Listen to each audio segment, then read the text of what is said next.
ఆ, దేవుని బిడ్లారా, ఆయన కృప, ఆయన కాపుదల నిరంతరం మీకు తోడై ఉండును గాక. దేవదేవుడైన యేసుక్రీస్తు ప్రభు మిమ్మలను మీ కుటుంబాన్ని దీవించి ఆశీర్వదించునుగాక. Amen, amen. మనతో ఉన్న దేవుడు ఆయన్నే యేసుక్రీస్తు ప్రభు, సదాకాలము మనకు తోడై ఉండే దేవుడు. అందుకై ఆయన కృతజ్ఞతలు, స్తోత్రములు చెల్లిద్దాం. ఆయన మీద ఆధారపడుతూ, ఆయన వైపు చూస్తూ ముందుకు నడవాలని కోరుతున్నాను. దేవుని వాక్యాన్ని చదువుకుందాం. సామెతల గ్రంథము 25వ అధ్యాయము 22వ వచనము చదువుకుందాం. అట్లు చేయుట చేత వాని తల మీద నిప్పులు కుప్పగా పోయుదువు, యెహోవా అందుకు నీకు ప్రతిఫలమిచ్చును.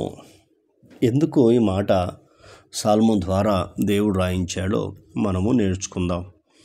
22వ వచనము మనకు అర్థము కావాలంటే 21వ వచనాన్ని మనం చూస్తే అర్థమవుతుంది. 22వ వచనము మనం అర్థం కావాలంటే 21వ వచనము ఏం రాస్తున్నాడో మనం చూద్దాం. నీ పగవాడు అంటే నీ పగవాడు, నువ్వు ఎవరినైతే నీకు శత్రువు అయితే ఉన్నాడో నీ శత్రువు నీ పగవాడు. అందుకే రాశాడు నీ పగవాడు. నిజంగా చూడు, ఆయనలో ఉన్న ప్రేమ ఎంత గొప్పదో మనకు తెలియపరుస్తున్నాడు.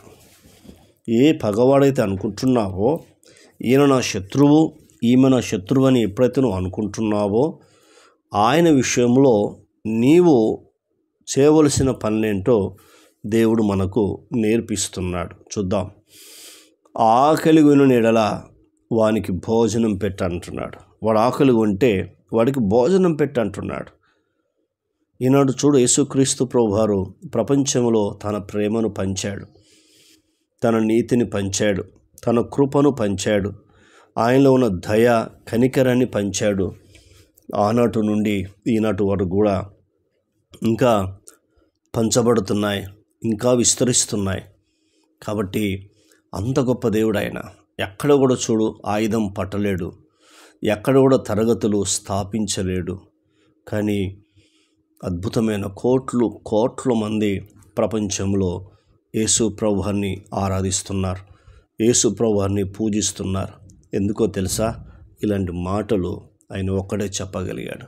నీ పగవాడు, నీ శత్రువు, నీ విరోధి అని చెప్తూ మాట్లాడుతున్నాడు. మరి ఎలా వస్తుంది ఆశీర్వాదం? వాడు పగవాడు అనుకుంటున్నావు, నీవు కూడా వాని మీద పగ పెట్టుకున్న తర్వాత మీ ఇద్దరి మధ్యన ఆ యొక్క కోపము ఎట్లా పోతుంది? అది ఒకరికొకరు ద్వేషించుకోవడం, ఒకరికొకరు అసహించుకోవడం తప్ప ప్రేమలు ఎలా వస్తాయి? కాబట్టి నువ్వు క్రైస్తవుడిగా, నీవు యేసుక్రీస్తు ప్రభువును నమ్ముకున్నావు. కాబట్టి యేసుక్రీస్తును నమ్ముకున్న నీవు యేసుక్రీస్తునికి ఏం చెప్పాడో నువ్వు అదే చేయాలి. అది నేనైనా నువ్వైనా. మొదటిది ఆయన మాట్లాడుతున్న మాట, ఆకలి కొని ఎడల వానికి భోజనం పెట్టు. రెండోది ఏం చెప్తున్నాడు? దప్పిగొనిన ఎడల వానికి దాహమిమ్ము అంటున్నాడు.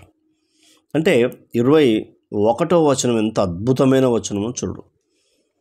కాబట్టి భోజనం పెట్టాలి, దప్పికొంటే దాహం ఇవ్వాలి. ఇవి రెండు మనం పనులు చేస్తే చెప్తున్నాడు చూడు 22వ వచనం. అట్లు చేయుట చేత వాని తల మీద నిప్పులు కుప్ప పోయుదువు అంటున్నాడు. చూసారా?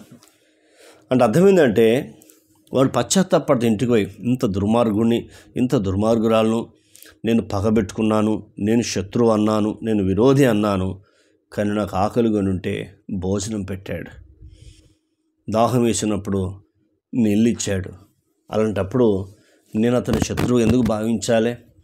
మిత్రునిగా ఎందుకు భావించకూడదు? నేను ఆమెను శత్రువుగా ఎందుకు భావించాలి? మిత్రురాలుగా ఎందుకు భావించకూడదో అనే ఒక ఆలోచన దేవుడు వారి మనసులో కలిగించి ఇప్పుడు ఏం చేస్తున్నాడు? యెహోవా అందుకు నీకు ప్రతిఫలం ఇచ్చును. ప్రతిఫలం పొందాలి అంటే నీవు అక్కడ భోజనం పెట్టి అక్కడ పానీయం ఇచ్చినప్పుడు నీవు ప్రతిఫలం నీకు ఇలాంటి క్రియ, ఇలాంటి సత్క్రియ, ఇలాంటి మంచి పని చేస్తే అప్పుడు చెప్తున్నాడు, అందుకు యెహోవా అందుకు నీకు ప్రతిఫలం ఇచ్చును. ఎంత అద్భుతం చూడండి. మీ మధ్యలో శత్రుత్వం పోతుంది, విరోధం మనసు పోతుంది, ద్వేషించుకోవడం, అసహించుకోవడం పోతుంది, మీరు మిత్రులు అవుతారు. మొదటిది, కానీ నువ్వు చేసిన పని బట్టి దేవుని ప్రతిఫలం ఇవ్వుతాడు. ప్రార్థన. కన్న తండ్రి, నీకు వందనాలు. మీరు మాట్లాడుతూ వచ్చిన లేఖన భాగాన్ని బట్టి నీకు వందనాలు. నీ పగవాడు ఆకలిగొనిన ఎడల వానికి భోజనం పెట్టుము, దప్పిగొనిన ఎడల వానికి దాహం నిమ్ము అని చెప్పావు తండ్రి, నీకు స్తోత్రాలు. అలా నువ్వు చేస్తే యెహోవా అందుకు నీకు ప్రతిఫలం ఇచ్చినని మాతో మాట్లాడిన లేఖన భాగాన్ని బట్టి కృతజ్ఞతలు చెల్లిస్తూ యేసు నామములో పొంది ఉన్నాం తండ్రి. ఆమెన్. దేవుడు మనందరిని దీవించి ఆశీర్వదించునుగాక. Amen, amen, amen.